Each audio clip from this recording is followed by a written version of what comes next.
Good Saturday morning. Look at how beauty this is right now.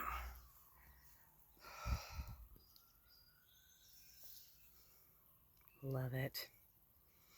Anyway, I'm having a productive morning. I said I was going to get that garden by the pool done, and it's getting there. Oh, look at the irises. They're so pretty. Just pretty. Okay, back to progress. Look at, got those rakes out. I got, oh man, the lighting's terrible, yeah. There we go.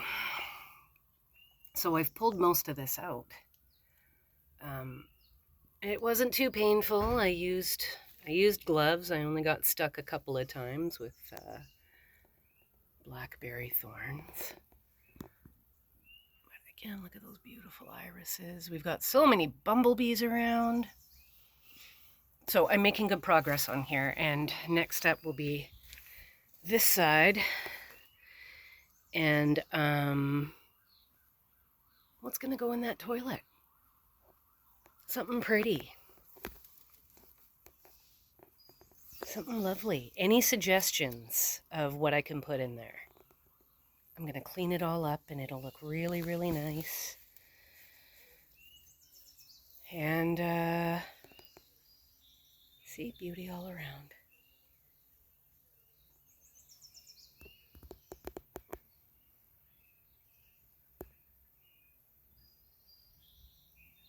All right. Give me some idea for toilet plants. Open to suggestions. And I'll update you when the rest of this is done and the lighting's a little better. And you can see how well I've progressed. And then once it's done, I'll show you an update on the lounge chair I'm making. Haha, fun times. All right, have a great day, everybody.